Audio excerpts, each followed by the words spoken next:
Bien, vayamos al tema que nos convoca y tiene que ver con esta ley aprobada recientemente por el Congreso eh, para que los condenados a penas de cárcel y que las están cumpliendo, al llegar a los 80 años puedan cumplir el resto de la pena en su domicilio.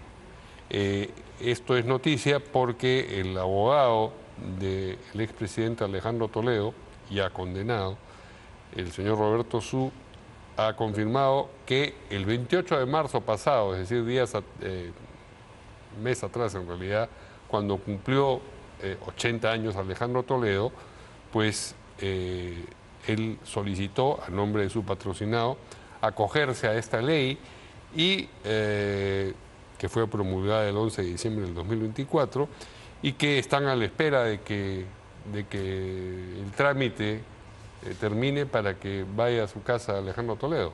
Efectivamente, el señor Alejandro Toledo, como muy bien lo has manifestado, Mario, ha sido sentenciado a 20 años de pena privativa por temas de corrupción, específicamente por haber recibido coimas de la empresa Odebrecht.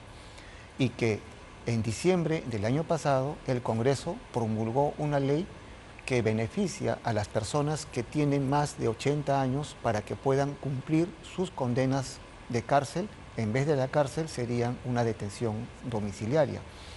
Y este caso del expresidente Alejandro Toledo, tengo entendido que ha cumplido 80 años en los días pasados y al día siguiente de haber cumplido 80 años ha solicitado al juez de garantías, en este caso, si no me equivoco, el juez Carguancho, un pedido para que se haga efectiva esta ley 32.181 que especifica que los mayores de 80 años pueden cumplir su condena con detención domiciliaria. No es algo automático, entonces. No es algo automático. Los condenados que cumplen 80 años tienen que solicitar expresamente acogerse a esa ley. ¿Por qué? No es de oficio, es a solicitud de parte, excepto se dé en la sentencia.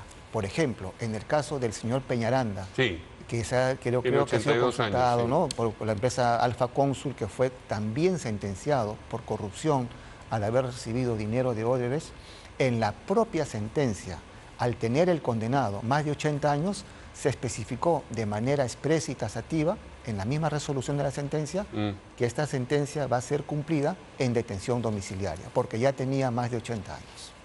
Así es. ¿Y es previsible que muchas condenas a partir de ahora incluyan esa consideración?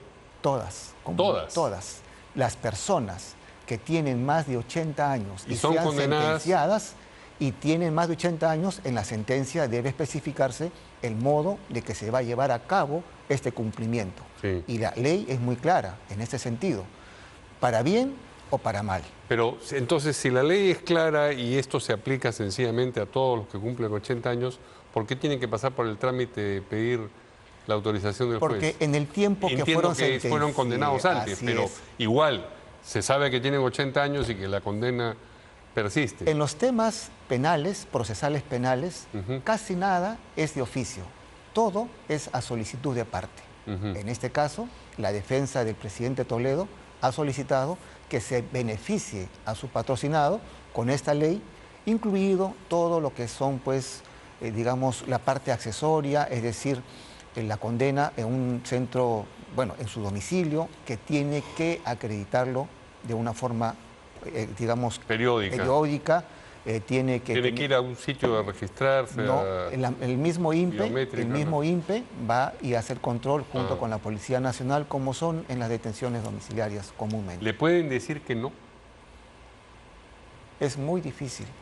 Pero digamos, ¿la ley contempla la posibilidad que le digan no lo que contempla, a pesar de que puede existir grave riesgo de fuga. Ni siquiera en ese caso. Ni siquiera en ese caso. Y ni siquiera en ese caso, don Mario, es muy importante que la ciudadanía sepa. Este beneficio en esta ley que estamos hablando no diferencia a los condenados por temas de corrupción e incluye a corruptos, violadores, asesinos, lavadores de dinero, hasta los mismos terroristas. Ajá. O sea, si Eleni Parraguirre, que tiene como 77 años, dentro de 3 solicita ese beneficio se lo tendrían que conceder. Así mismo Osman Morote. No olvidemos que también va a cumplir algo de 80 años Sí. según las publicaciones periodísticas. Ajá. Sin lugar a duda van a querer acogerse a esta ley dada en diciembre del año pasado por el Congreso. ¿Que a usted le parece una ley afortunada o desafortunada? Me parece una ley afortunada en el extremo de que hay personas que sí, por razones humanitarias, deberían tener una detención o cumplir su condena domiciliarias. Pero hay personas que están en buena salud y además el INPE tiene médicos, tiene asistentes sociales, tiene enfermeros para poder tener una atención médica adecuada. Pero también, Mario, creo que ya es de conocimiento público que en los próximos meses también Vladimiro Montesinos va a cumplir 80 años y también va a pedir los beneficios de esta ley. Es decir, el Congreso, en pocas palabras, está liberando a los más grandes corruptos, colmeros, asesinos, violadores de derechos humanos en este gobierno. ¿Y cuánto tiempo puede demorar este permiso? Por ejemplo, en el caso de Toledo, se supone que si cumplió 28 y fue al día siguiente, ya lleva más de un mes. Así es de acuerdo al pedido y de acuerdo a la carga procesal en donde ingresa el pedido.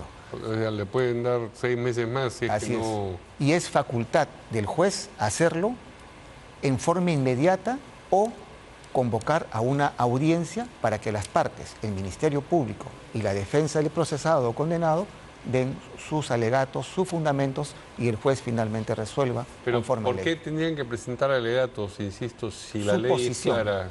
Claro que sí, pero aquí viene una cosa. Para mí, desde el punto de vista, un juez tiene que meditarlo muy bien, porque si es una persona con tendencia a fugarse, como han pasado en muchos casos, considero de que el juez puede considerar otra medida no tan gravosa como un centro penitenciario, pero sí también, no necesariamente un arresto domiciliario, pero también pueden ser... El arresto domiciliario No, puede ser un arresto domiciliario, pero con grilletes electrónicos. Eso sí está dentro de la ley. Eso sí está dentro, por supuesto, porque existe un grave peligro de fuga. Eso es ya a criterio y evaluación del juez de la causa. Ahora, ¿esto se supone que va a deshacinar un poco las cárceles o los presos mayores de 80 años? Hay, referente a estadísticas, hay algunos cientos de internos en los centros penitenciarios, no creo que pase de 1000, de acuerdo a la estadística última que he visto en el Ministerio Público, que estarían en esta condición o esperando cumplir los 80 años en este año al menos para poder pedir los beneficios o alcance de esta ley. Y ese beneficio alcanzaría también eventualmente, qué sé yo, a Pedro Castillo, si lo condenasen y cumpliera 80 años, claro que falta bastante para eso. Sí. A Pedro Pablo Kuczynski, si lo condenasen de frente, sería su casa, no... Así es. La ley no hace distingos. Todos somos iguales ante la ley, estimado Mario. ¿Y qué pasa con las prisiones preventivas? También en el caso de que se le dicte una detención preliminar o una prisión preventiva a una persona mayor de 80 años, se va a su casa, no puede ir... Estamos hablando de personas condenadas. ¿Perdón? Estamos hablando que la ley le da el beneficio a personas condenadas. Ya, pero el razonamiento de que una persona de 80 años no puede estar en un centro penitenciario, por lógica se extendería a quienes sin estar condenados, porque a veces le dan prisión preventiva por 3 años. Tiene 80 años, es lo mismo que si estuviese condenado. Yo considero que la defensa pudiera solicitar los alcances de esta ley, pero la ley es muy clara. Son personas condenadas que están sufriendo carcelería en forma privativa de la libertad e internadas en un centro penitenciario con sentencia firme. No habla la ley de personas que tienen la virtud o digamos han sido procesadas y se les ha dictado una orden de prisión preventiva. Eso no está especificado en la ley. ¿Qué pasa? No sé si usted conoce a ese extremo de la ley, si estas personas que se van a cumplir la condena a su casa la cumplen mal, es decir, salen de la casa a comer a un restaurante o a visitar a no sé quién, es decir, no cumplen. En ese caso sí se lo puede recluir en la prisión. Por supuesto, la ley habla de la revocatoria de la sanción a imponerse. Es decir, si la persona que tiene que cumplir arresto domiciliario, bueno, pues se sale de su domicilio se va, permanece en otro lugar o se fuga, ¿no? Entonces, una vez capturado, ya no es devuelto, obviamente, a su Ya nunca más, no, es decir... sino a un centro como corresponde. Ajá.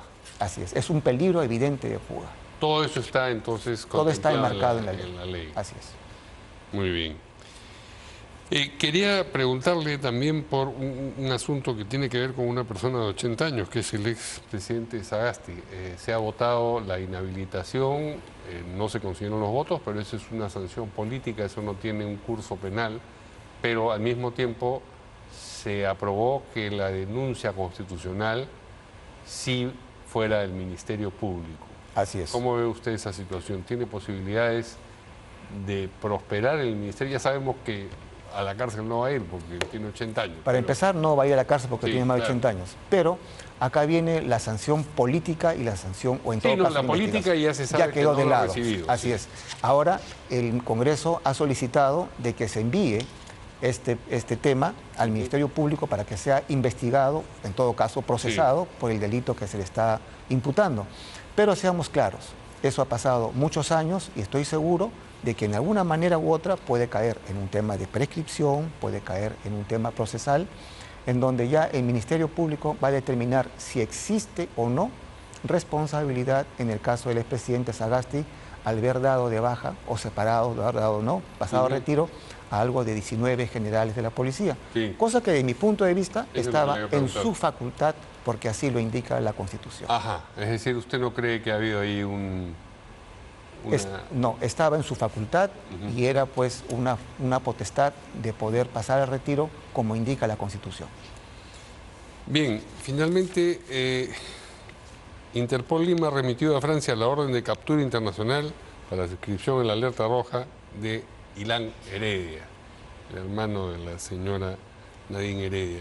¿Estos recursos son efectivos en algún caso o son, digamos, una especie de medida desesperada para ver si por ahí de repente pescan a una persona? O sea, quiero decir, ¿se traducen en una búsqueda de esas personas o solamente en una especie de red por la que si tratan de pasar en aeropuertos o en lugares así, estas personas son detenidas? Yo quiero entender de que lo que ha hecho la Interpol de Perú es comunicar a su par de Francia, exactamente a Lyon, en Francia, que queda la matriz de la Interpol, enviándole la orden de captura internacional con ángulo rojo. ¿Qué significa, Mario, ángulo rojo? Significa la prioridad en la ubicación y captura de la persona que está siendo requerida por la justicia y del país requiriente.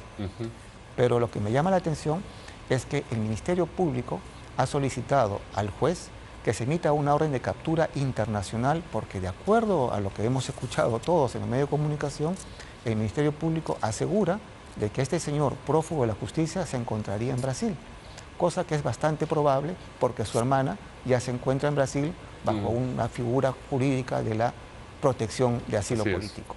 Pero Ilan Heredia tendría que haberse escurrido del país. Así es, debería haberse fugado, pero de acuerdo al informe de Migraciones, de acuerdo al informe que hemos tenido el día de ayer, no habría salido del territorio nacional. Pero acá viene un punto. Si el señor Ilan Heredia se encuentra en Brasil, definitivamente estaría ya tramitando su asilo político como lo ha conseguido su hermana, ¿no? Muy bien, pues muchas gracias al abogado penalista Jaime Rodríguez por habernos acompañado aquí en Portada y ayudarnos a entender lo que está ocurriendo con esta ley de la que pronto se beneficiará aparentemente el expresidente Toledo y quizás algunos otros personajes bastante preocupantes como el NP Arroyir. Bastante preocupantes, así es. Vladimiro Montesinos, etc. Gracias. Encantado.